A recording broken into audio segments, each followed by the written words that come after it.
Hey, it's Dr. Dwain Woode, and I'm so glad that you're here. That's Wood with an E. The E stands for endocrinology. Here on the channel, I educate, I empower, and I encourage you to take charge of your health and your life, avoid complications, and go to the next level. And in this year, new you. I'm talking to adults with type 2 diabetes who want to put their diabetes in remission, get off of medication, improve their metabolic health, who want to reverse their diabetes. That's what we do. Glad that you're here. If you are new, go ahead and put new in the comments because I'd love to welcome you. If you have questions as we move throughout the show, go ahead and drop those in the comments as well, as I'd like to get to those and answer those for you. You'll see I'm not in my normal space. I am actually out with the family and not in my studio, but I wanted to come on and actually have a pretty interesting conversation about what do you do when you are traveling. This is a kind of a traveling check-in. And up until probably about 15 to 20 minutes ago when I started putting this all together, I had been fasting, and so that put me at right at 49, 50 hours of fasting. 50 hours of fasting. We traveled today. We've got some things going on. And so we're going to take some time and go through that. Before I do that, though, I want to go ahead and do my check-in. And when I do a check-in, I typically talk about how I'm feeling physically, mentally, and emotionally, because those are the places, those are the areas that people will have issues with, have challenges with. And so physically, actually, I'm feeling pretty good. I did sleep on the plane. I slept last night. I got some sleep. It wasn't a lot of sleep because if you remember, I did my check-in last night. I was late into the evening. I was packing. Got up this morning, went to work, and then headed to the airport right after work and so forth. So you can see there was a lot going on. And so I did get some sleep, not as much as I needed, but I did sleep on the plane and actually am feeling well rested.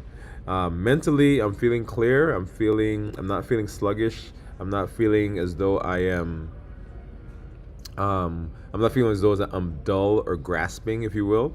I feel pretty sharp. And then emotionally excited because I'm hanging out with the family and doing some fun things. We got some good things going on that here in just a minute. And as you know how we do, I've got my monitors that we're going to take a look at here in just a minute. Well, my continuous monitor is what I have. So I've got my this is my Libre 3. And you'll see there my blood sugar 147, and throughout the day we're kind of hanging out about 100 or a little below 100. And then once I started eating this evening, once we got to the hotel, you see that blood sugar goes up. Down at the bottom you'll see the dashed green lines. That really just tells me how long I have, and if I scroll up just, let's see if I can do that a little bit more. I can't, but it says 13 days down below that. And then if I hop over, well, let me do this. Let me take some of this stuff off my screen. But I want to hop over and take a look at my Dexcom so you can see what that looks like. And for that one, we'll be able to scroll through a little bit. Let's see. For this one, we'll be able to scroll through a little bit and see what the numbers have been doing. And so right now, as you see, blood sugar 159, and I'm going to actually see if I could show you what I'm eating. This is a local place here. Let's see if I can change this really quickly. Let's do this first.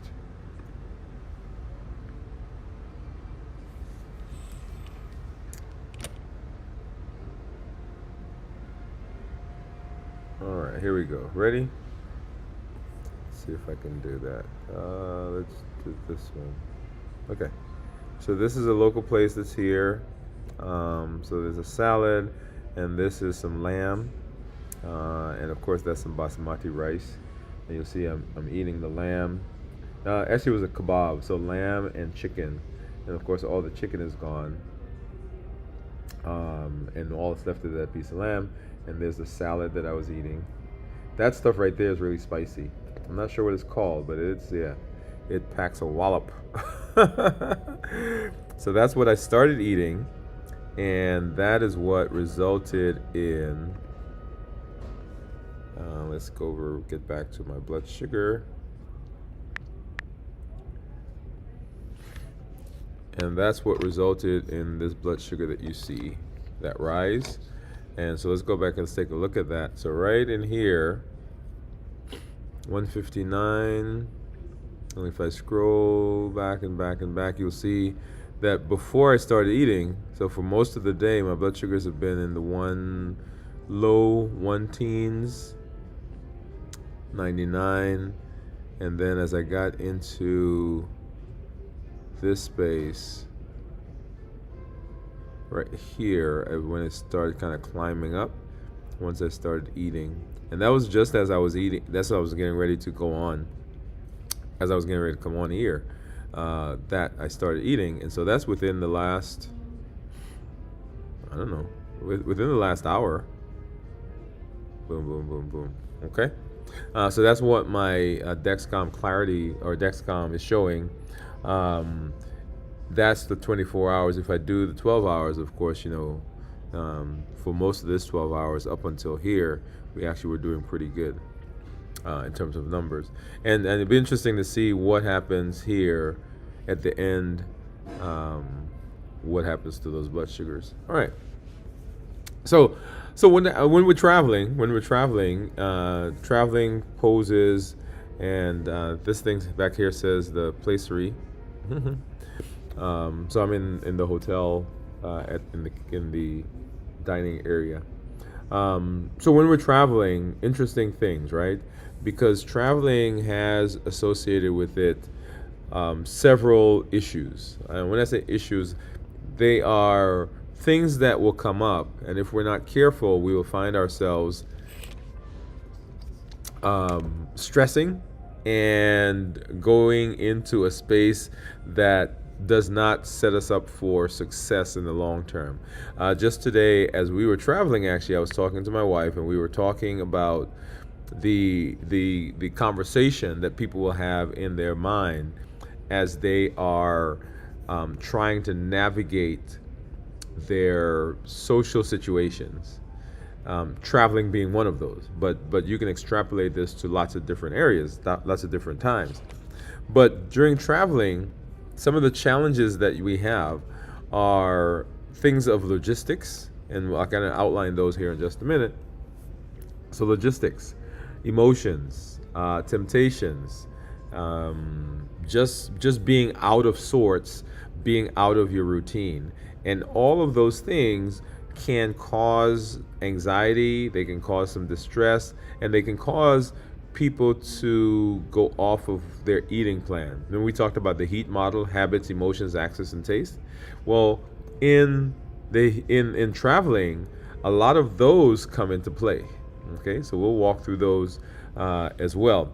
But what we want to do is I want to make sure that you guys understand that when we're traveling, that we want to still continue to set ourselves up for success. And we set ourselves up for success by planning ahead. But let's go through and let's talk a little bit about the HEAT model. And the HEAT model says, if you recall, that there are things that will push us in the direction of getting off of our meal plan. There are those habits, emotions, access to food, the taste of food. All of those can derail and push us in a direction that we don't want to go if we are not paying attention. And so much of what we do when we talk about habits or when we talk about eating is with the intention of dealing with those. In fact, right now on our show, Dwain Woode MD Live, we are in the process of dealing with and creating or going through the COPE model. Right, the COPE model is a mechanism that allows us to put a pause in what we do so that we can reconnect to our higher brain function, and so that we're not derailed by all of the things that we talk about that go into the heat model. If you remember, we talked a bit about the fact that the brain, the amygdala, part of the brain that is responsible for survival, goes into high gear whenever things seem to be putting us in danger. Right, so putting us in danger, and so the brain says, "Hey, this is something that I've got to deal with," and so it goes on, or goes off, if you will, and it is doing its thing in trying to find a way to keep us safe. That is its job, right? To keep us from danger. The issue is that the brain, that amygdala part, it really does not have any reasoning. So it is purely a reactionary function, or reactionary organ, if you will, because it's kind of like going out and you're seeing a tiger. Now, if a tiger is there, then yes, that is something we want to be sure that we're getting away from. And so the brain, the amygdala's job is to say, no, we don't need to be here. We need to be gone. And so the amygdala begins to move, and it begins to say, we don't want to be in this space. Okay, so I've got to get out of here. I've got to move. I've got to, whatever I got to do, because we want to stay safe. That's the amygdala's job. The prefrontal cortex, on the other hand, its job is to bring reason to bear. And so so what happens sometimes is the amygdala will get out there, and it will see something, and it will be in the space of saying, hey, we gotta work on this, we've got to be safe. But the prefrontal cortex gets to modulate that. Okay, and let me give you an example. If you go out and you see a tiger, if you go out and see a tiger, then the amygdala's job is to say, hey, we need to run. And so the amygdala starts to say, hey, muscles, come on, let's move. Let me get some cortisol. Let me get us out of here so that we can stay safe. That is great. But the brain, the prefrontal cortex, will jump in and say, hey, wait a minute, we do see that there is a lion there. We do see that there is a tiger there. But the tiger is in a zoo. And so we don't have to respond by running, because this situation is different. Notice what happened. The amygdala is ready to go, but the frontal cortex flips on there and sits on top of it and says, hey, no, we don't have to respond that way, because we have some context. Okay? All right. So let's hop over and let's talk a little bit about the heat model. So remember, the heat model says habits, emotions, access, and taste. And so when we're traveling, then there are certain habits that we have developed in traveling, right?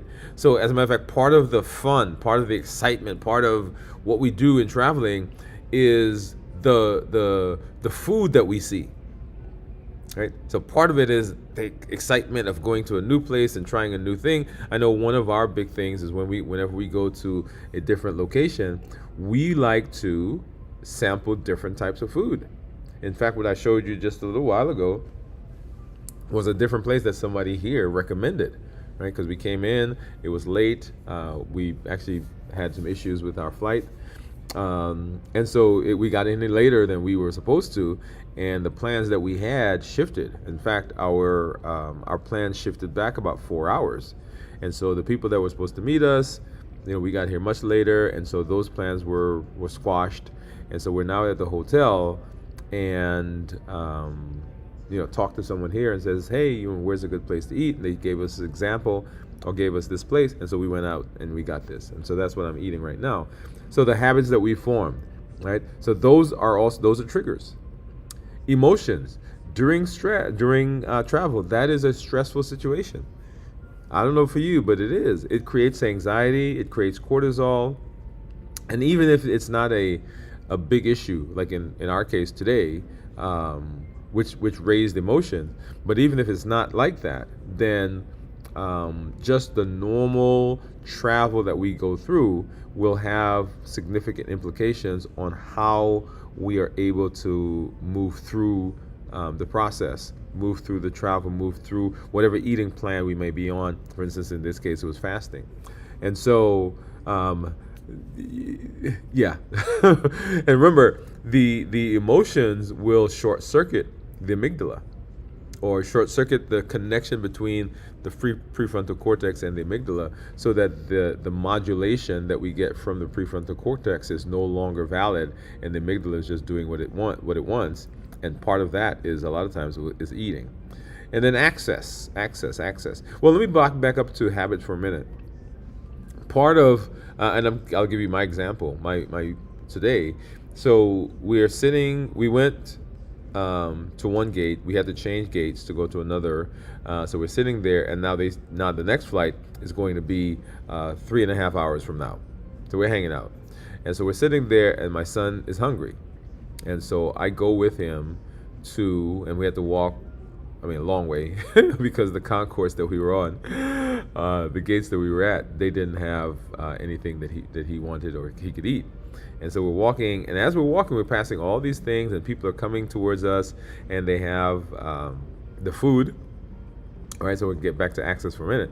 And so they have the food, and as you walk by different places, you smell the smells, and you see the people sitting at the different eateries, and they're eating and they're laughing, right? So habits are there. And then, of course, the emotions, okay, want to be like everybody else. And then, of course, access.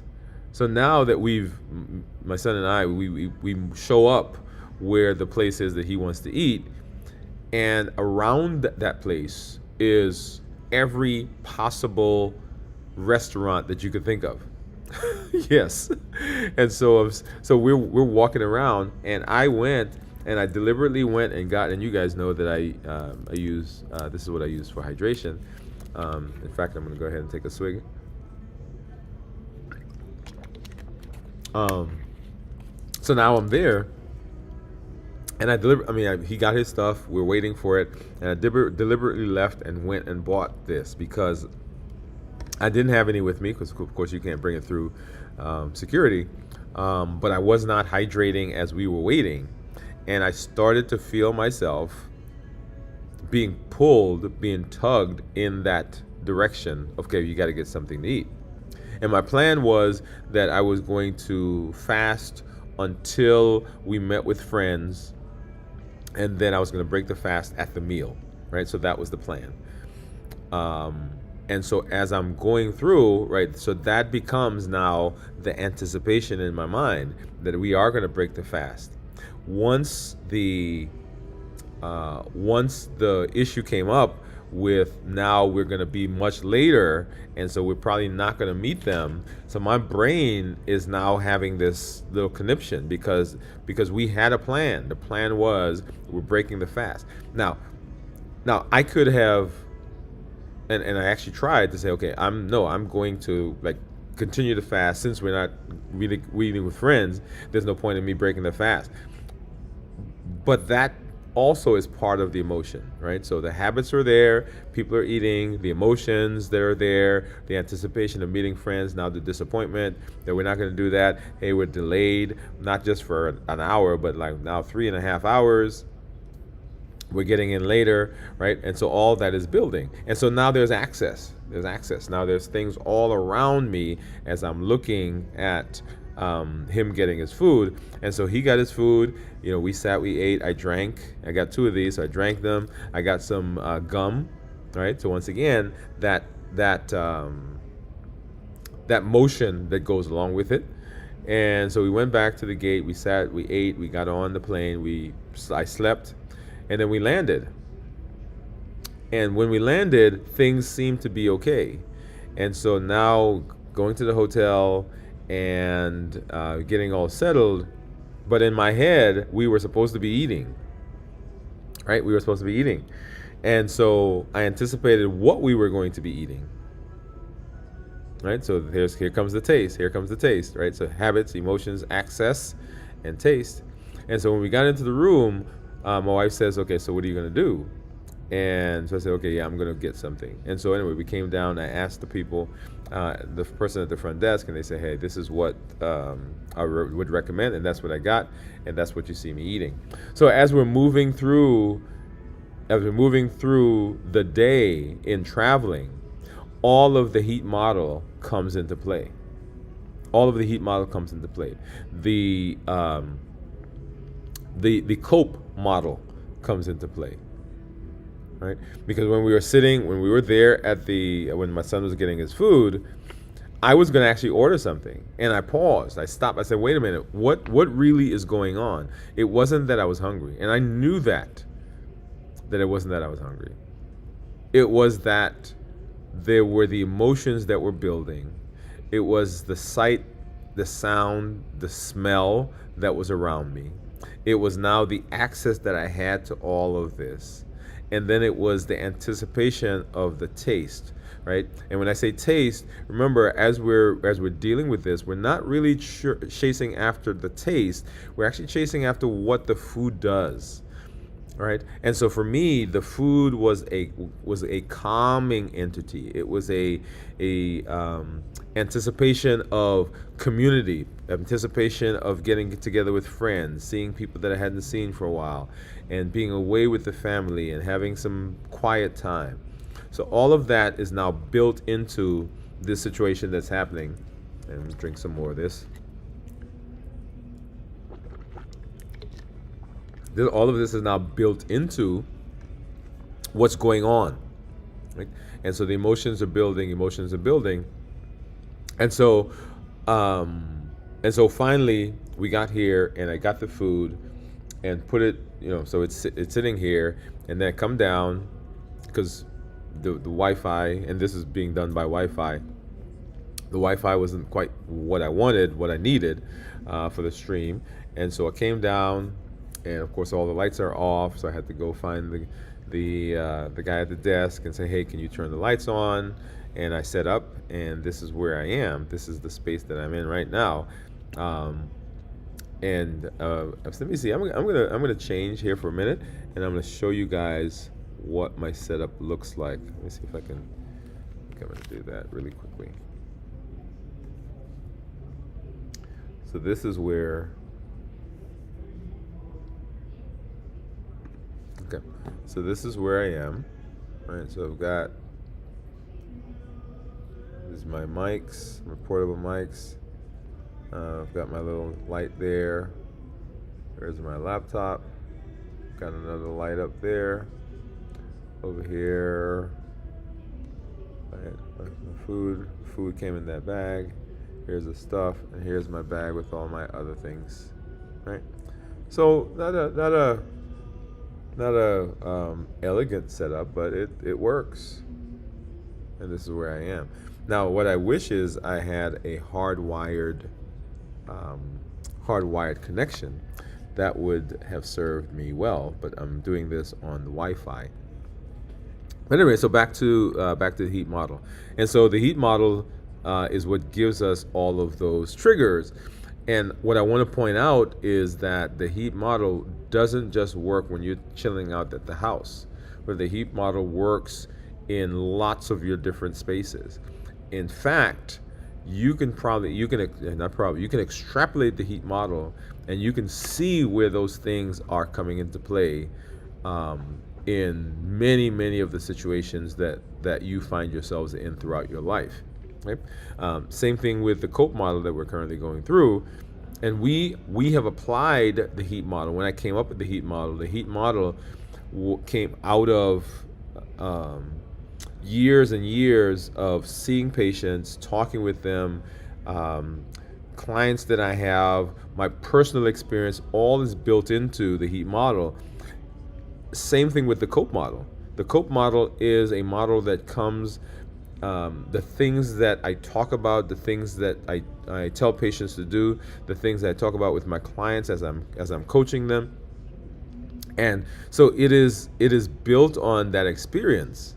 And all of these models, they're applied where they came up or came from the health space.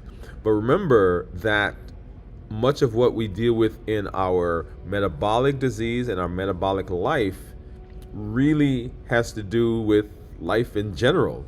And so we can extrapolate these tools and these mechanisms to lots of areas in our life. Okay, so remember that that is definitely the case. So when we talk about traveling, once again, the changes that people will go through because we're out of our routine. When we are out of routine, then the likelihood of us doing something, quote unquote, that we don't want to do is higher. For example, at the airport, I was tempted, right? Because I walked by and there was, I mean, all kinds of stuff. I mean, there's a cookie place, there was a shake place. In fact, when we went to the, so here, I mean, the way things work, right? So we go to the place that my son wanted to get his food. And he says to the lady there that he would like a lemonade, a frosty lemonade, I think is what he asked for. And so she comes back and she has a cup and it is ice cream. It looks like ice cream at least. And so he says, this is not what I ordered. I ordered a frosty lemonade because he's thinking like more as a slushy, right? And so she says, no, here it is actually ice cream mixed with lemonade, right? So they go and they put ice cream and basically they whip it up. And so, I mean, essentially it's ice cream because it's still thick and so forth, but it just has a little bit tangy lemon flavor, which is okay. And so he says, no, can you make me just a lemonade, just a regular lemonade? And so he hands the cup back to her. She said, oh no, you can keep it, right? And so he takes it. And he takes the lemonade, and so now we're going. And of course, he doesn't want it. What did I say? He doesn't want it, right? But he has this thing, and it has ice cream. Now, if you've been following me, you know, right? Now, I have a particular brand of ice cream that I like, but it's ice cream. And it's sweet. And I hadn't eaten for whatever number of hours. And so these emotions are building anyway, right? And so the temptation was to grab that because I was out of my routine, because the emotions were building, because there was access. It was there. I had it in my hand, or he had it in his hand. And so we go back to the gate because we took it back to see if my wife wanted it, and she said, no, I don't want it. And so it's sitting in one of those cup holders. And finally I said to him, hey, are you going to drink that? He says, no. I said, we'll put it in the trash. So what was I doing? I was now cleaning up the access. Because I knew if it stayed there, the more it stayed there, the more likely it was that I was going to want to and try to and eat and drink it. And so I had to take it out of my space, take it out of where I was so that it was not a temptation anymore. And so because I know myself, right? But because I was out of my routine. Emotions. If we're going to, when we travel, we have to be mindful that there are things in our personal space, our personal journey that require us to prepare. So just as when we do our review of fasting, we talk about preparing for the fast, we talk about executing the fast, and we talk about breaking the fast. That preparation part is huge, right? Because it sets you up not just physically to abstain from food, but remember, fasting is a mental and an emotional thing as well. So that if we're not doing a good job of preparing for that, then that doesn't give us good possibility of success. And so in our travel, we have to understand that we've got to prepare for travel if we are fasting, if we are on a particular meal plan, if we are trying to be metabolically healthy. We've got to anticipate that, hey, something is going to happen and I need to put some things in place to try to deal with that. Okay, so make sure that you're doing that. And then, of course, access, right? That's another thing. And when I was coming, had my backpack, and I packed.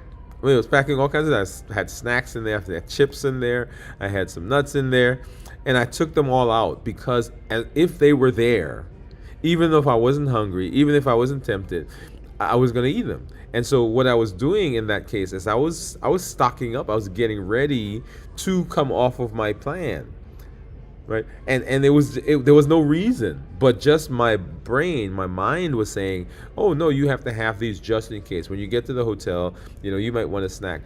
Why do I need a snack? I don't need a snack. But so I had to clean up the access, and then of course the perfect combination of sugar, salt, and fat, the bliss point, this idea that even as we were coming here, as I was sharing with you before, that I was anticipating the food that was going to be here, the food that we were going to eat, the food that we were going to get when our friend was coming over, right? That excitement. And it wasn't that there was a particular food.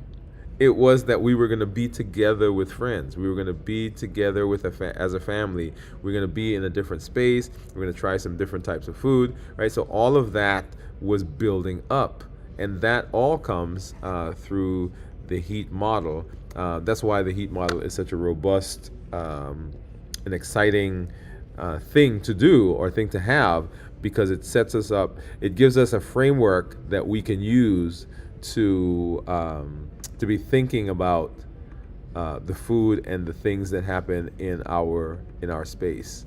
All right, so that's what's going on, or that's what went on, and you guys kind of saw the blood sugars that resulted post fast as I was eating, and it's interesting that as I am, and let me I'm gonna go over there and see what my blood sugars are right now.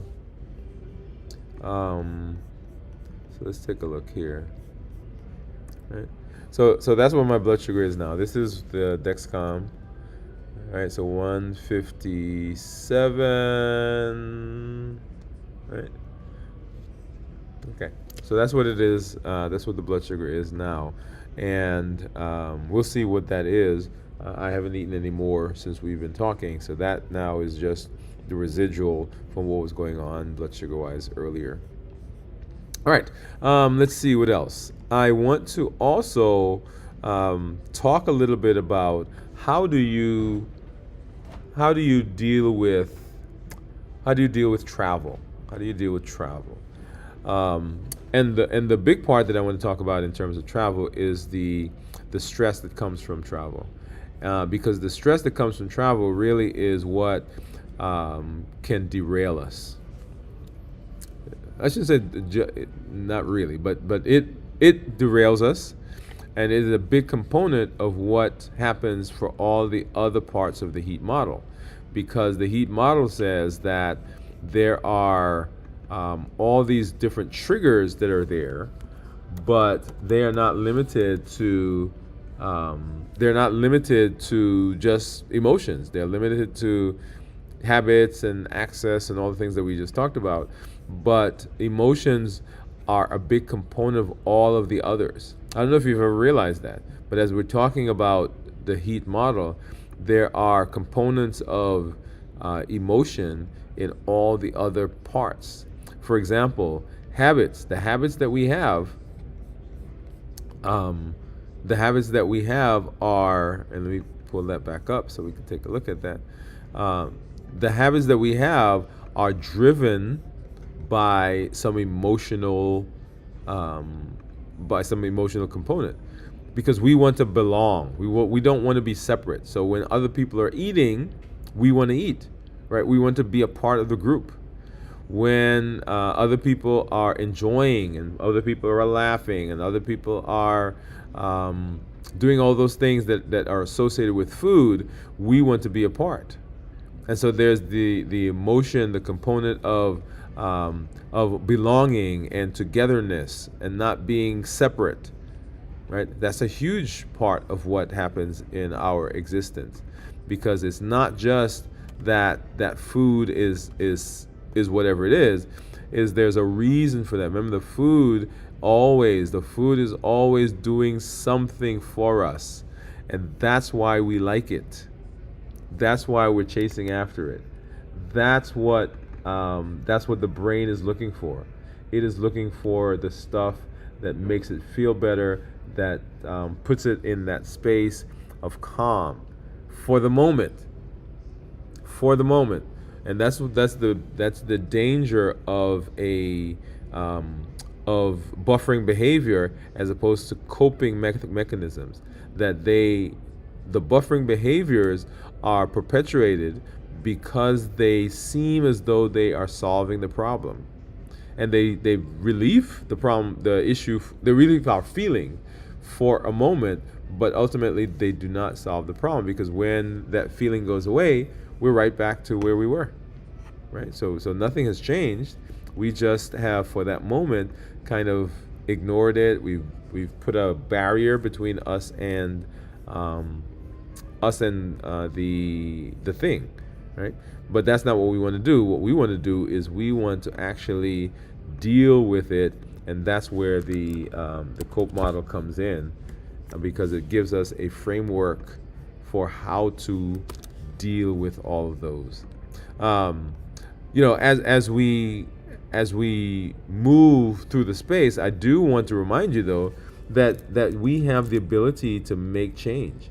We have the ability to set ourselves up for success, and I'll say it, but you hear me say it all the time.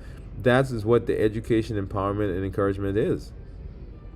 It is, how do we bring to bear all the resources that we have that puts us in a space of being successful? Because if we can do that, then we've put a system in place, right? Because often we don't succeed not because we don't want to succeed, or because we don't have the desire or the drive or even the time. We don't succeed because we don't have structure. Yeah, we don't succeed because we don't have structure. And so for the HEAT model, the COPE model, and all of that, it gives structure. It provides a space for us to be in, and the education, empowerment, and encouragement is the platform that we use to be able to say, okay, this is what we want to do. This is how we're going to roll. This is the space we want to find ourselves in. Okay, and so why don't we just hop over to this idea of unlimited. So we all have the potential. We all have the ability to chart our destiny. We have unlimited potential. We have the ability to say that from now on, this is going to be different. This is not how we're going to stay. And this is really a growth mindset. All right, that's a whole conversation we've got to have. So a growth mindset says that I am able to expand, I am able to get better, I am able to develop, and I'm able to acquire skills and resources that set me up for success. A fixed mindset says, no, what you have is what you have, and you can't do anything about it. So we want to expand that. We want to go into the growth mindset and move away from the fixed mindset. And the growth mindset is powerful because in the growth mindset, there is unlimited ability to acquire information, to acquire knowledge, to acquire skills. We're only limited by ourselves. Right? Think of all the information that's out there. Think of all the resources that are out there.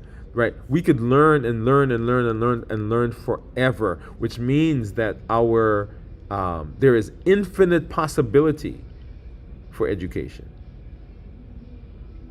In fact, when I think about unlimited, right, the symbol that comes to mind, and you'll begin seeing this.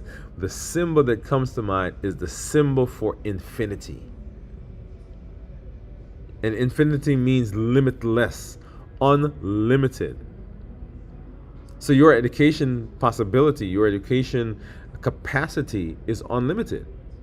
And if that's the case, then that now drives my desire to acquire tools to put into place, to to be the moving arm, to be the activating arm, to be the action part of this change in mindset, right?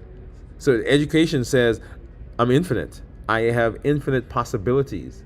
Empowerment says, okay, for each of those infinite possibilities, I need a tool. I need some mechanism that's going to be the action part of it. And then, of course, encouragement comes with the community that comes alongside and builds and carries and pushes and pulls and allows us to kind of lean on them. So your ability to be different, your ability to create, your ability to be in a space that puts you in success is unlimited. Infinite is the term. Infinite is the phrase I want you to think about. There's nothing that is beyond your capacity. There's nothing that's beyond your ability to effect change in your metabolism. There are things that have been done in the past, and you hear me say this all the time, and sometimes we get caught up in the fact that we've done something, right? So, this stuff that I did before, it's so bad, that nothing else is going to, I can't undo that. Now there are some things that we've done. There's some behaviors that we've been involved in that have caused some damage. Yes, that is the case, right? We can't get away from that, and it doesn't change the fact that that is something that we did. That is a decision that at one time we made. But here's the thing. Notice what I said. That is a decision that at one time we made. Now we get the benefit of making a different decision, and that different decision says that that we don't have to be the way we are. We can make changes. We can be different. And if we can remember that, then we are setting ourselves up for, unlimited possibility. So remember that you are not the sum of, or all you are is not what you have done. You have the ability to change that. You have the ability to think differently. You have the ability to say, I'm going to be in a different space. And all that's given by the Triple E Formula for Success. We educate, we empower, and we encourage. Right? That's the three. Education, empowerment, and encouragement is the Triple E Formula for Success. And that's how we roll, right? Triple E Formula for Success, because it allows us to have that mindset change that I talked about, that growth mindset that says, no, I'm different. I can make different choices. I can be in a space that sets me up for success. So remember that is at your fingertips. That is part of what you have. And our goal now really is to access it. How do we get into the space? How do we bring that to bear in all the things that we do? And how do we make sure that we're setting ourselves up for success? So as we're traveling, and the reason I'm going through all of that is as we're traveling, right, you have been and you have done things a certain way all this time. So every time you travel, quote unquote, we fall off the rails, or we go off the ranch, or whatever the phrases are that we use when we're talking about when we're not following our plan. And that's happened over and over and over. And in fact, it doesn't just happen when you're traveling. It happens on holidays and on your birthday. It happens on any function that your family has. But I want to inform you, I want to convince you that it is something that you ultimately have control over. And so what I want to encourage, a couple of things, let's walk through.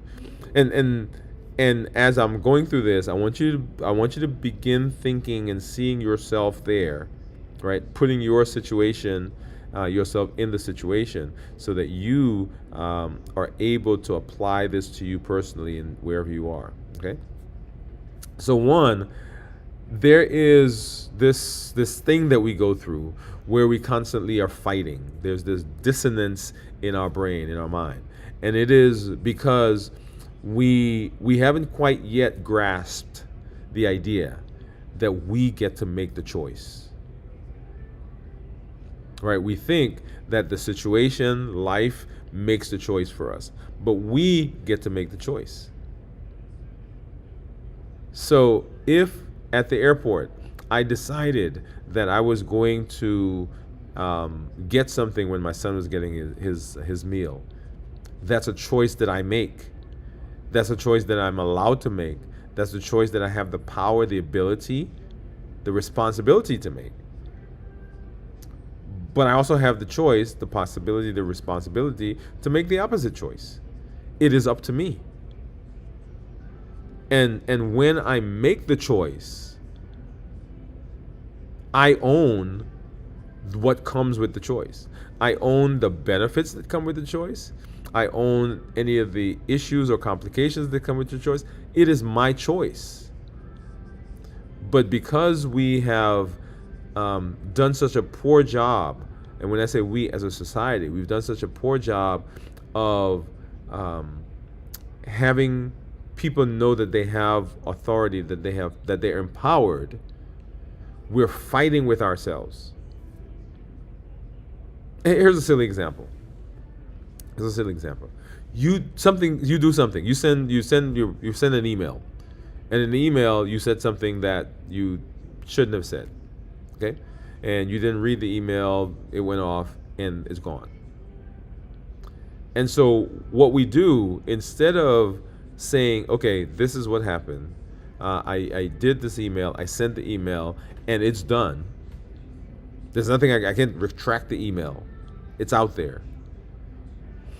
We spend time beating ourselves up and perseverating and thinking, and we come up with all these stories about what it means and how people are going to interpret it, how people are going to interpret us, and how people, right? We go through this whole process, and the energy that we spend going through the process, you know what happens to that energy? It causes our anxiety, it causes our cortisol level to go up, and it pushes us in the direction of eating, because that is our buffering behavior. And so our goal is, that happened. I accept the responsibility. It's what I did. Now let's move on. Let's do something else. What else do I need to do to set myself up for success? Okay? That's what you want to be dealing with. So one, responsibility, right? And not that I'm bashing anyone because they don't have personal responsibility, but I want to empower you because we have taken that away from you. Right? We've said that, no, you can't do such and such. You can't do this. You can't do that. No, yes, you can. But you have to understand that there are benefits and consequences. And if you've dealt with it, if you know how you're going to deal with it, then that's okay. And then the next thing to understand is that anything that we do is not forever. Any decision we make is not forever. If I had made a decision to drink the lemonade slushy or whatever it was, that was a decision, and it's not forever. It's not a forever thing. If I break my fast, then it's not a forever thing. I can restart the fast. If I decided to fast and maintain the fast, it's not a forever thing, because at some point I'm breaking the fast. So the things that we do are not forever. But sometimes we stress or we perseverate over a particular thing because we think, okay, if I make that decision, if I do that, that's going to be, oh my goodness, forever. And it's not a forever thing. The other thing I want you to know is that as you are moving through the space, as you're moving through this idea of metabolic disease and improvement and reversing diabetes, you have the ability to pivot, to change, to be flexible. So in the case of my travel today, I could have decided that this week I wasn't going to travel. I mean, this week, not travel. This week I wasn't going to fast. But I decided I was going to fast, and I was going to fast for that 24 hours. It's not 48 hours. And I was going to break the fast with the friend. You're allowed to do that. Nobody says that just because you do intermittent fasting, you do 16/8, that you've got to do 16/8 every day if something is happening this week. Right? It's your anniversary, it's a birthday, it's whatever the function is, or whatever you decide. You say, hey, I've been doing this now for several months, and so today I'm not going to do the intermittent fasting. There are some things I want to do. Whatever, that you can be flexible. And if we are flexible, that allows us the robustness of managing this disease, reversing this disease, without it being a this dread that we go through every time we think about it. Now, this diabetes is already a devastating disease.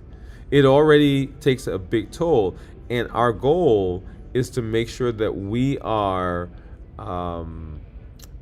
setting ourselves up in the best possible way for success. And when we struggle, right, when we're rigid and we're not flexible, then that causes more issues for us. The next thing I want to talk about is this idea of our amygdala being hijacked. And you'll hear more and more about that, because it is a big thing that we don't talk about. When those emotions come up, then those emotions put a block between the communication between the prefrontal cortex and the amygdala. And then the amygdala at that point is just reactionary. But when we are able to deal with the emotion, when we're able to pause, when we're able to think, right, we allow the prefrontal cortex to now come and modulate the amygdala and say, hey, yeah, you don't have to run, because that tiger that you see, even though you're trying to keep me safe, that tiger is behind bars because it's in a zoo. Okay? So prefrontal cortex and the amygdala, those emotions will hijack that process. And we want to be in the process of figuring out, well, not figuring out, because we've already figured out the process of learning, which brings us to my next point. The things that we learn, the tools that we are using, that we should be using, cannot be learned only during the event. You've got to be practicing this. You've got to be rehearsing it. You've got to understand the models. You've got to understand the structure. You've got to understand the tools. Review those tools over and over and over, so that when you are in the situation, you're able to apply it without then having to go learn it. Now, you still have to refer back to it during the situation, but at least you'll be able to implement it better. And then the more you use it, the more likely you are to be successful. Because I'll tell you, the first time you try to use any of the models, it's not gonna work. It's gonna be tough, right? Because your body, your brain is so used to doing things in a certain way that it's gonna take time. But the more you use it, the more beneficial it becomes. So make sure that you are taking the time to do that and set yourself up for success. Because if you can do that, then the sky's the limit. That goes back to our unlimited idea, right? The sky is the limit. When you're traveling, make sure that the people around you are aware of what you're doing, right? Make sure they know that, okay, it looks like we are, or not looks like, but we're going to be fasting, and this is what we're going to be doing. This is how we're going to be working it, so that they can also support you, because they are your traveling accountability group, right? Right? They're your traveling accountability group, and they are right there, and they can give you insights, they can give you support, they can give you so much of the things that you need in setting yourself up for success if you use them. Don't what's the phrase? Don't negate the benefit of the people that are around you, the access that you have, all of the benefits and all the resources that you have. right? Make sure that you are using that. Make sure you're putting that, bringing that to bear to all the things that you do, because you're able you're able to do that. You're able to be successful if you will um, use the folks around you, and that is an amazing process. So fasting brings up so much, or traveling brings up so much of the things that we talk about, and it is a perfect way to review some of the benefits of all the tools that we've talked about.